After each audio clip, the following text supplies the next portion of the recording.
It's been nearly 3 months since the city of Columbus first learned it was hacked and its data posted on the dark web. And tonight, the city still is not back to normal. Good evening, and thank you for joining us tonight at 11. I'm Yolanda Harris. Well, the city IT director gave an update tonight on the progress being made to restore all systems, and council approved millions of dollars to help with that effort. 10 TV's Carly Dion is live outside City Hall with more on tonight's council meeting. Carly?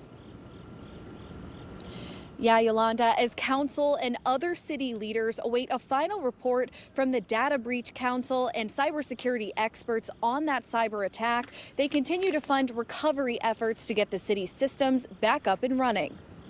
As I've said before, all of us are in this together, even the folks on this dais.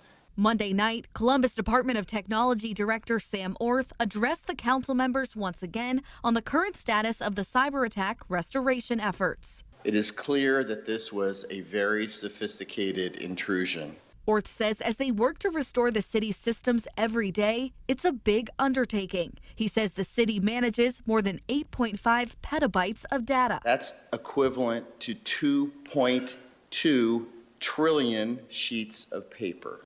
Since the last council meeting 3 weeks ago, Orth says they brought an additional 32 systems back online. There's 106 systems remaining. The goal is to have all systems restored by the end of the month. We have a large team to deploy to identify what data was stolen, how many records from our systems were exposed, and what types of information was compromised. Which is why City Council approved an additional $3 million in funding to go toward these restoration and protection efforts. Councilmember Nick Bankston says the funding is coming from the Income Tax Set-Aside Fund.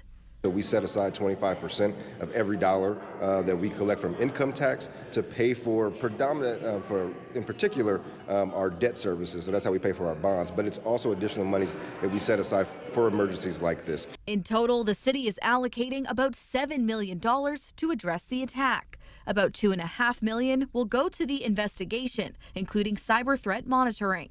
A little over $1.6 million is for Experian identity theft protection services for people affected. More than $2 million for legal counsel, and the last $1 million is for long-term cyber threat monitoring. And it's an investment that we would have to make regardless, right? And so it is unfortunate that it had to come by way of a cybersecurity attack, but these types of investments are things that we're going to have to continue to make as we continue to evolve in this ever-changing landscape of cybersecurity. And Bankston says this funding is just the tip of the iceberg and more funding will be needed to increase cybersecurity measures down the line. Live at City Hall, Carly Dion, 10 TV News. All right, thank you, Carly. If you want to sign up for the city's free credit monitoring, you have until November 29th to do so. Just text the word hack to the number on your screen, 614-460-3345, and we'll send a link straight to your phone.